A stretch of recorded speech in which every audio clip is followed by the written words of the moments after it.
45년 전 이곳에 부천 동광교회를 시작하게 하신 하나님을 찬양합니다. 그리고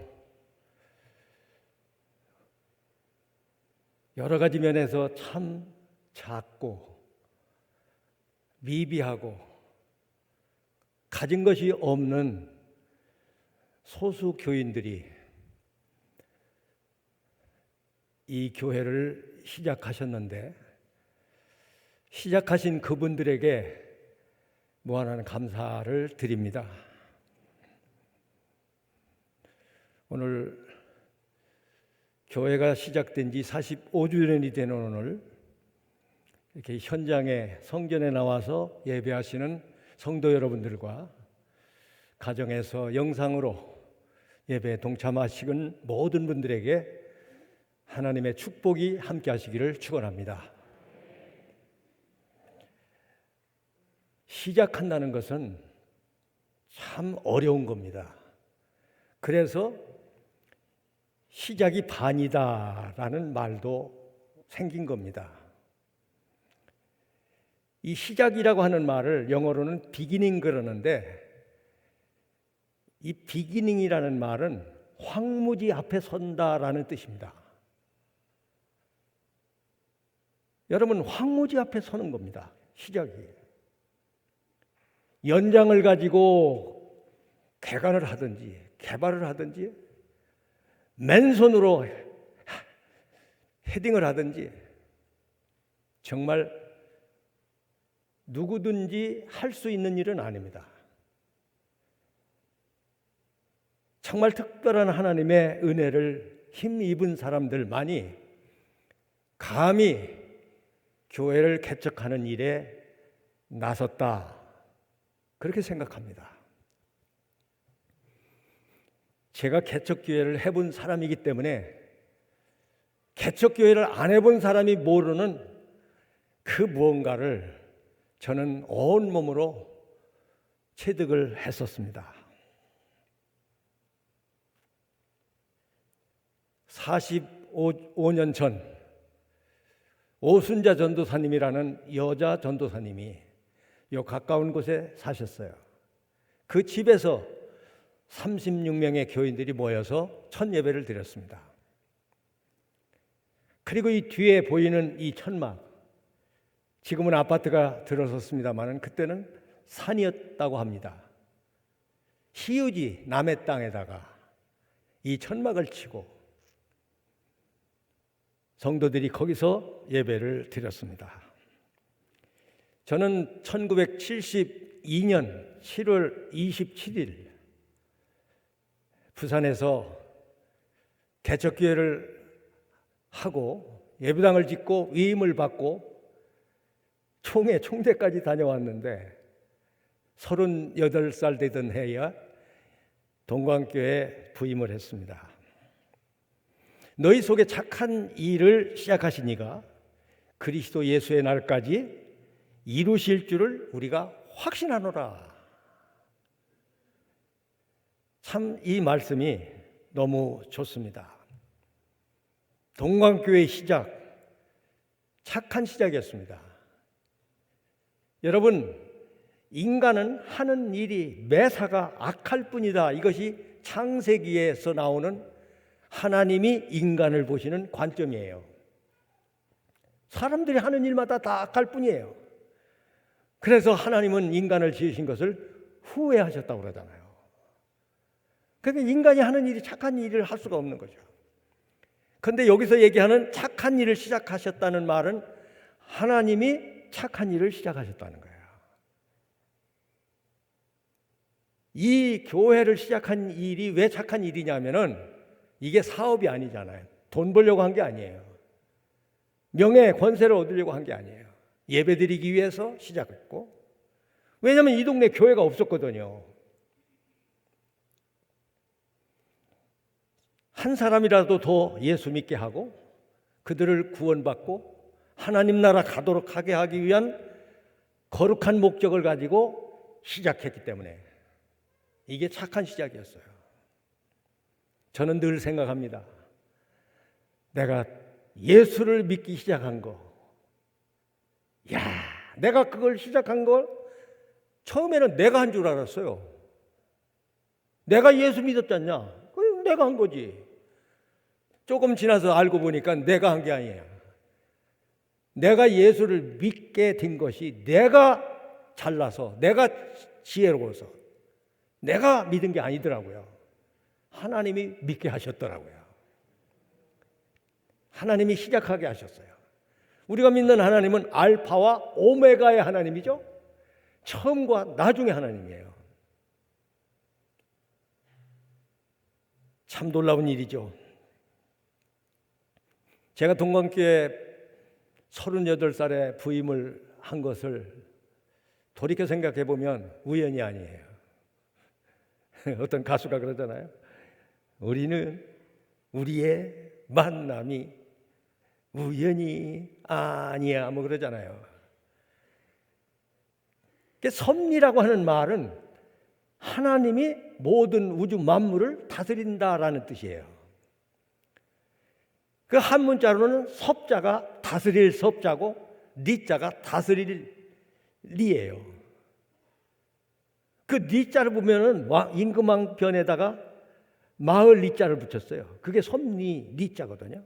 그래서 저는 혼자 생각하기를 왕이 마을을 향해 바라보고 있고 마을과 왕이 붙어서 리가 됐다. 의미가 있구나, 이런 생각을 합니다. 참 젊은 목사였죠. 38살. 만으로는 37살. 이 교회가 시작되고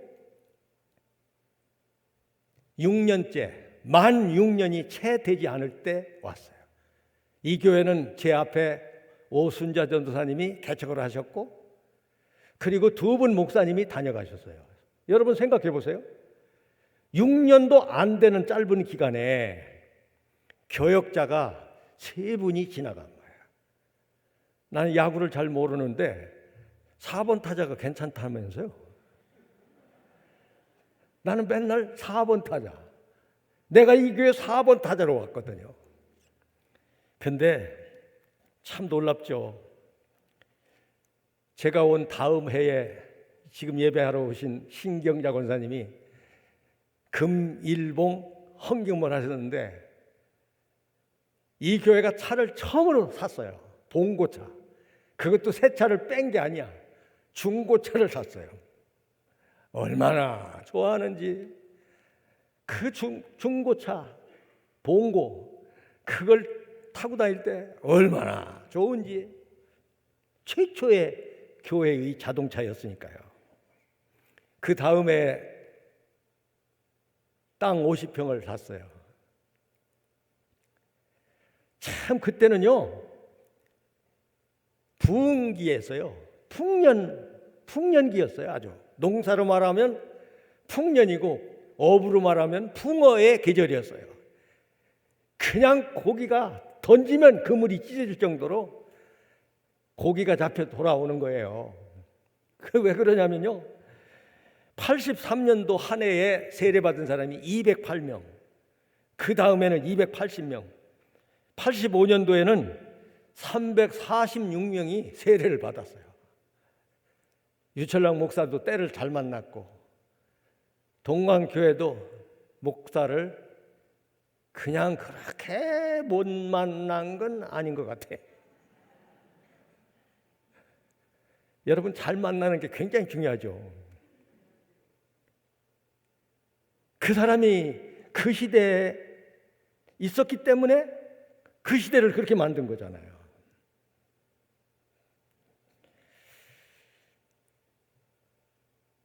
동광교회가 오늘 45주년을 맞았습니다마는 10주년을 맞을 때 그 해에 우리 교회는 주택 2동을 또 샀어요. 그리고 제가 최초로 설교집을 냈는데 그로 쉬지 못하시게 하라 라는 설교집을 냈어요. 동광교회가 참 잘한 것은 수요일 날 저녁에 여기 와서 설교를 한번 한 저를 보고 위임 투표를 했어요. 나는 부산에 다른 게 목회를 하고 있는데 유철락 목사 위임 투표를 했어요. 내가 이 교회 올 때 위임 목사로 왔어요. 위임의 원리라고 그래요. 이 교회의 목회를 목사님에게 맡깁니다. 그러면 위임 목사는요, 그게 축복일 뿐만 아니라 굉장한 부담이 느껴지는 거예요. 내가 책임지라는 얘기예요. 전부 맡기니까. 여러분 잘 아는 삼성 창업자야 그분께서 그 아들 이건희 회장에게 그런 말 했다고 그래요. 뽑았으면, 선택했으면 믿고 맡겨라. 제가 11월 첫째 주일날 우리 노회 어떤 교회 위임식을 하는데 설교 부탁을 받고 거기 설교하러 갑니다. 참 대단한 거죠, 위임이. 그럼 왜 그러냐면은 위임이라고 하는 것은 목사에게 굉장한 권한을 부여하는 거예요. 전적으로 주는 거예요. 그런데 목사는, 위임 목사는 무한 책임을 지는 거예요. 우리가 대통령 중심제로 나라를 운영하는 데 있어서도 대통령은 누가 대통령이 되느냐에 따라서 그 나라가 흥하기도 하고 쇠하기도 하는 거예요. 병든 나라도 어떤 대통령이 들어오느냐에 따라서 고치기도 하고 건강한 나라를 병든 나라로 바꿀 수도 있는 거예요. 그만큼 중요한 거죠. 선택과 집중이라고 하는 것은 기업 경영에서 굉장히 중요한 원리입니다. 무엇을 선택하냐는 거예요. 일단 선택했으면 거기에만 집중하는 거죠. 저는 안지나 서나 교회만 생각했어요. 가족끼리 여행 한 번도 해본 일이 없어요. 죄송한 얘기입니다마는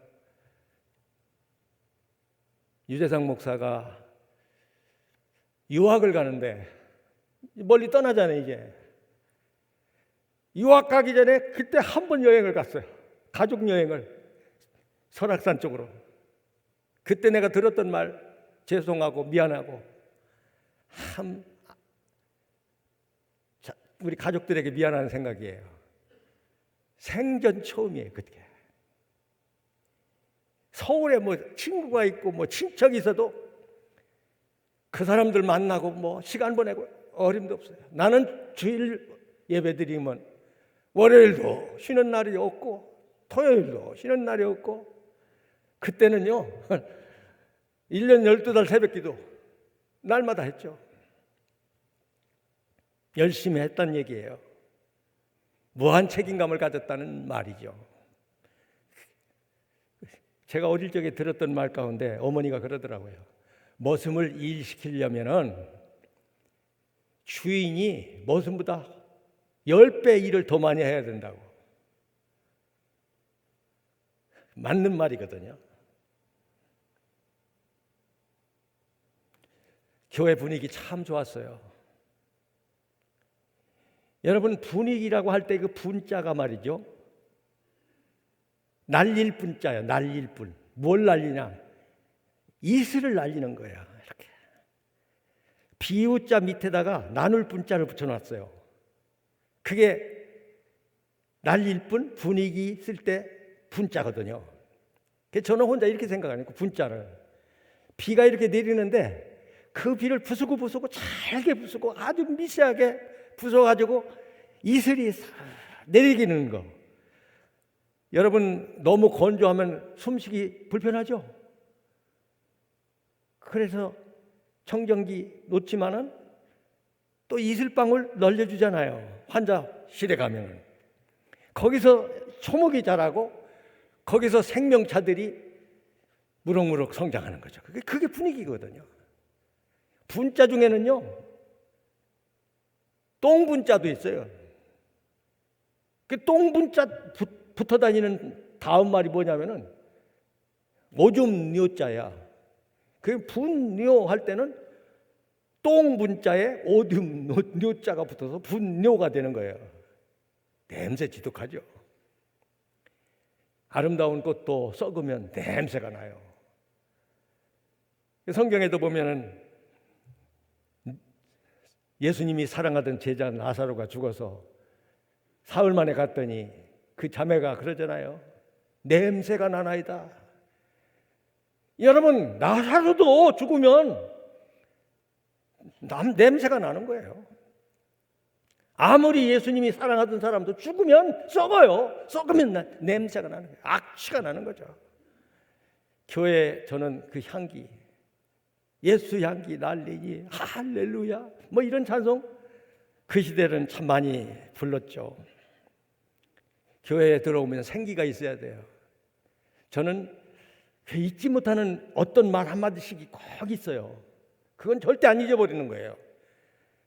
저희 집에 옛날 처음으로 교회 나갔을 때 우리 당고모의 아들이 서울에서 미술을 전공하고 있었어요. 대학생이었어요. 근데 우리 집에 왔어요.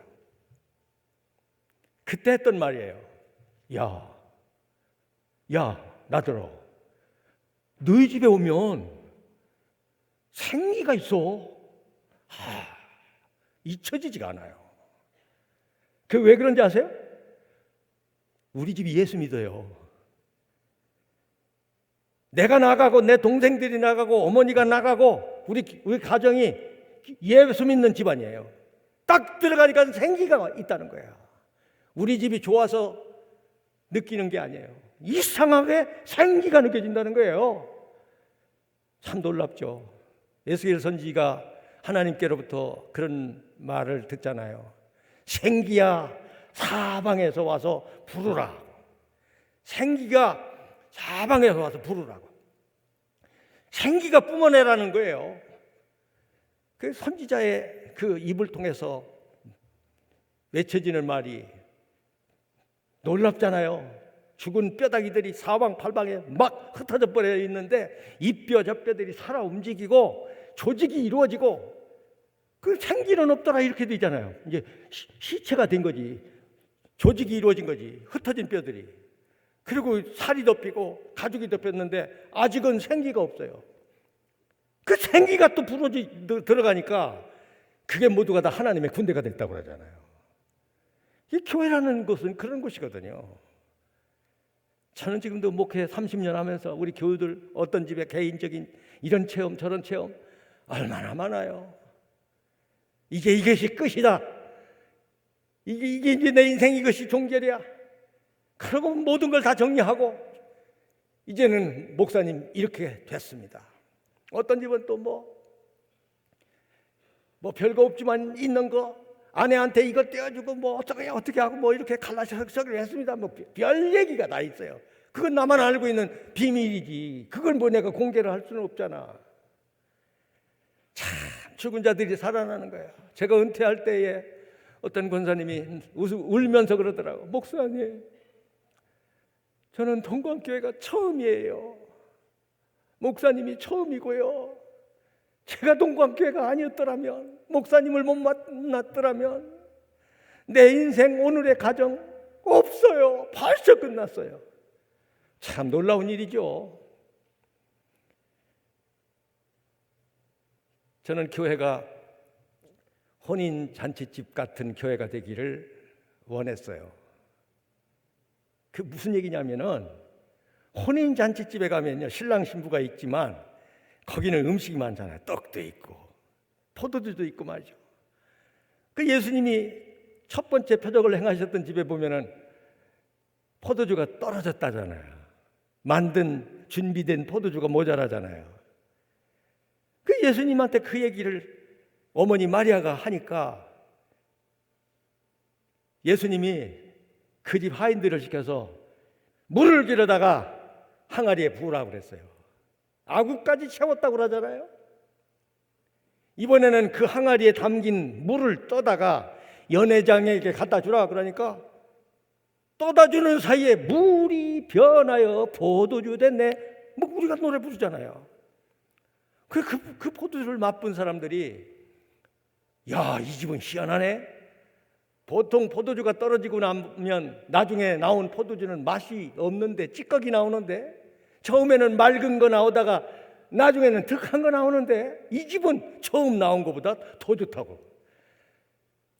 내가 어떻게 해야 처음 나온 보다 더 좋은 포도주를 낼까? 나도 예수님처럼 그래야 되는데, 이게 항상 내 머리에 있는 거예요. 안지나 서나 예배. 제가 주력한 게 뭐냐면, 이 예배당 짓기 전에 750평 예배당을 짓고 10년 된 예배당을 헐고 이 예배당을 졌거든요. 그런데 그때 내가 마지막 혼자 기도하고 생각하고 고민하고 생각하고 마지막 결정을 할 때 저희 아내한테 얘기했어요. 내가 이런 생각이 있다. 내가 그 여자를 지금까지 못 버리고 사는 이유는 지금 하는 이 말 때문이야. 하지 마요. 이제 은퇴를 앞둔 사람이 무슨 그런 짓을 해요. 이래야 되잖아. 그게 보통 일반 여자잖아. 내가 얘기를 쭉 했더니 어려운 결정인데 하래. 그 여자가. 그래서 그냥 사는 거야 지금도. 예배만 집중했어요. 어떻게 하면 성도들이 받아들일 수 있는, 알아들을 수 있는 설교를 할까? 알아들을 수 있는 설교. 어떻게 하면 보약이 되는 약을 주고, 어떻게 하면 떡이 되는 양식을 주고. 이게 그냥 항상 내가 생각하는 거예요. 제가 유머를 잘하잖아요. 어떤 때 차를 타고 고속도로를 지나다가도 휴게실에 이렇게 들려서 책 펼쳐놓은 거 이렇게 같이 쳐다보고, 어떤 때는 유머집 그런 거 나와요. 그럼 심심하니까 그거 하나 사. 화장실에서 읽는 책이라는 유머집도 있어요. 화장실에서 읽는 책. 여러분, 음식에는 간장이 들어가야 될 때는 간장 넣어야 되고, 식초를 쳐야 될 때는 식초를 쳐야 되듯이 설교에는 또 유머가 필요하잖아. 연구하는 거야. 예배를 위해서 기도 3분 이상 하지 말라고 이 단상에다가 기도석 위에다가 딱 붙여놨어요. 예배 시간 늦지 말라고 저 뒤에 들어오는 데다가 지각은 예배 방해 죄입니다. 그랬어요.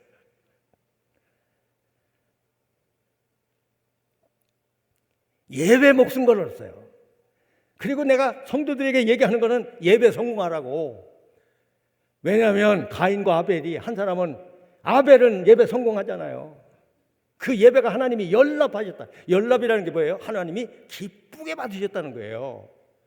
여러분, 음식 먹어도요, 기쁘게 먹는 음식이 있고요, 아유, 죽지 않으려고 그냥 식불이 씹듯이 씹는 그런 음식이 있어요.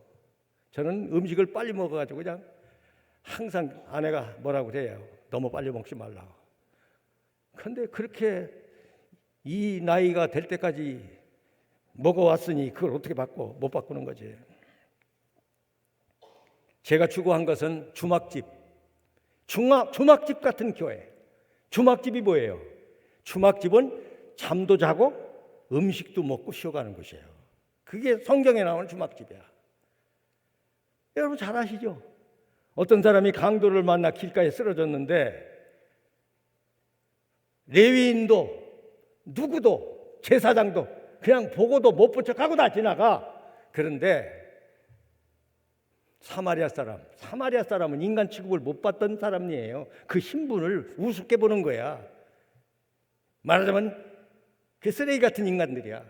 근데 사마리아 사람이 그걸 보고 그 환자에게 다가가 자기가 가지고 있던 약을, 포도주를 상처에 붓고 싸매주고 자기 짐승에 태워서 이 사람을 주막에 데려다 주면서 주인님 하면서 돈을 줍니다. 치료비가 더 들면 내가 올 때 다시 드릴 테니 이 사람 부탁합니다. 그러고 떠났다는 거 아니에요?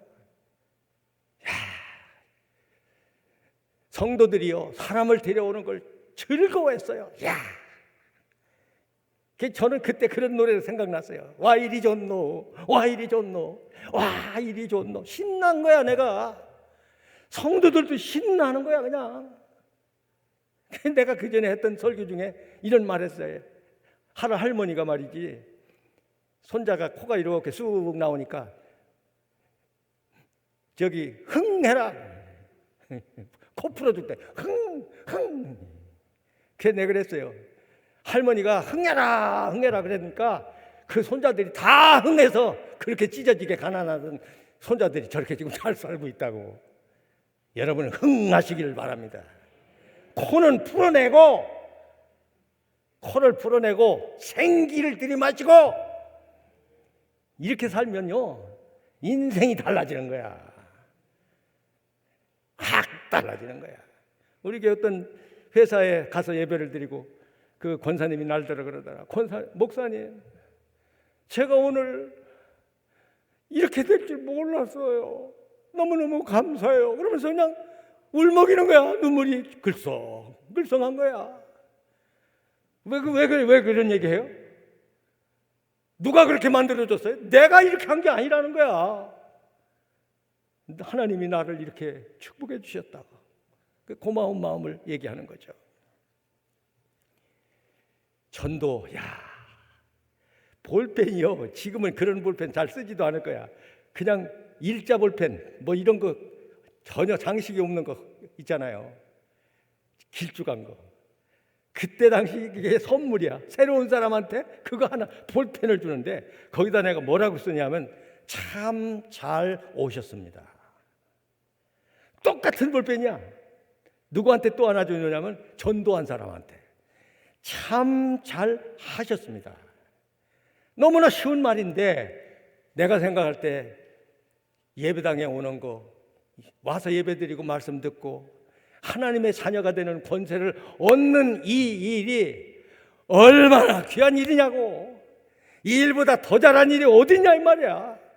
참 잘하셨습니다. 그 사람을 그렇게 하도록 도와준 전도자 얼마나 잘했냐 말이야. 참 잘하셨습니다. 참 잘 오셨습니다. 참 잘 하셨습니다. 김정욱 권사님이 조공 아파트에 살았어요. 그때 이제 조공 아파트가 막 새로 지어서 입주를 하고 이사를 하고 뭐 이제 이럴 때야.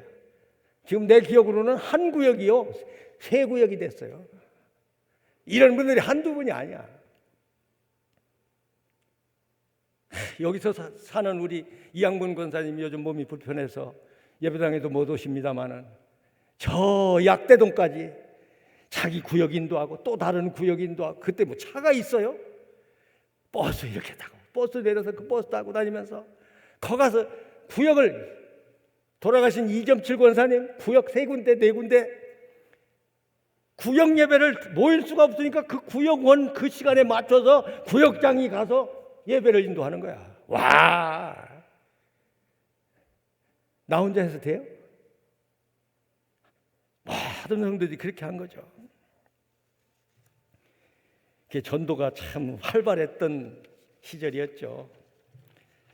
제가 사실은 뭐 이 30년 목회한 사람으로서 45년 역사를 얘기하려면요, 뭐 이거 오늘 화장실도 가지 말고 그냥 여기서 몇 시간 해야 돼. 그러면 안 되잖아. 못하지. 제가 예배당을 짓고 카멘시라고 붙였어요. 그게 내가 어디서 본 게 아니에요. 나 혼자 생각하는 거야. 교회 생각하는 거야. 오라. 그리고 보라. 오라, 보라. 오라, 보라. 와서 보라. 여러분 생각해 보세요. 식당은 음식이 하나도 맛도 없고, 그런데 와보라고 할 수 있어요? 그 식당 보고 누구 그 식당 가보자고 할 수 있어요? 동방교회가 될 때 어떻게 된지 아세요? 다른 교회 나가는 교인이 자기 교회로 그 교인을 데리고 새신자를 불신자를 데리고 가면은 우리 교회는 싸우는 교회라 안 된대요. 다른 교회 나가는 교인하고 내가 신방을 다녀봤어요. 왜냐? 그분이 전도한 사람이니까 그분을 데리고 가야 집도 알잖아. 와, 좋았어요. 정말 좋았어요. 여러분, 싸우는 집에 가보면요, 신방 가보면 딱 분위기를 느껴요. 이 집에 싸웠구나. 조금 전에 싸웠어. 딱 분위기 느껴요. 안 그런 척 했더래요. 뭘 아무리 안 그런 척 하지만 내가 안다 알아. 여러분, 교회 분위기라는 건요, 억지로 만드는 게 아니야. 그냥 그 자체가 그 냄새가 나고, 그 자체가 그 향기가 나고, 그 자체가 그 느낌을 주는 거잖아요. 여러분 잘 아시는 백종원 씨가 셰프 유명하죠. 그 식당 경영의 원리를 세 가지 얘기해요. 맛있나? 싼가? 값이 싼가? 또 오나? 참 요거요, 중요한 거예요. 음식이 맛있어야 돼. 값이 싸야 돼. 복음은요, 값 없이 돈 없이 와서 포도주와 젖을 사라 그러잖아요. 이게 돈 받고 하는 거 아니잖아요. 놀랍죠. 그 한 번 왔다가 나 그 교회 안 가. 안 돼. 누가 그런 얘기 하더라고요. 목사님, 제가 이런 경험을 했어요. 제가요, 교회를 갔는데요, 그 새끼가 교회 장로더라고요. 그게 무슨 얘기겠어요? 와, 세상에서 그 교회 그 사람이 장로인지도 몰랐어. 교회 다니는 사람인지도 몰랐어. 근데 가보니까 그 새끼가 있더라는 거야. 얼마든지 있을 수 있는 얘기죠. 와보라, 내가 저 닉네임을 붙일 때, 부천 동광교회 말고 감 NC를 붙일 때 얼마나 생각했겠어요. 이거 붙여놓고 이름값 못하면 어떡하나. 참. 그냥 나는 이런 교회를 본 일이 없어요. 와보라, 이런 걸 써붙여놓은 교회를 본 일이 없어요. 참 놀랍죠. 오늘 이렇게 됐으니까 지금 3대 재앙 중에 하나의 재앙을 지금 우리가 당하고 있습니다. 3대 재앙이 뭐냐면요, 기근, 전쟁, 역병입니다. 기근은요, 인류의 재앙입니다. 전염병, 재앙입니다. 전쟁, 재앙입니다. 성경에 보면요, 다윗이 하나님을 향해서 괘씸한 짓을 했어요. 긴 얘기할 수가 없고, 하나님이 다윗을 보니까 괘씸해. 이놈 괘씸하다고. 그래가지고 셋 중에 하나 선택하라는 거야. 기근이냐, 전쟁이냐, 역병이냐. 다윗이 고민에 빠졌죠. 셋 중에 하나는 선택해야 되는데 역병을 선택했어요. 전염병, 코로나 말하자면 이걸 선택한 거야. 그래가지고 성경에 보면 7만 명이 죽었대요. 여러분, 지금 미국은요 70만 명이 죽었나? 야단 났잖아요. 기도해야 돼요. 하나님께로 돌아가야 해요.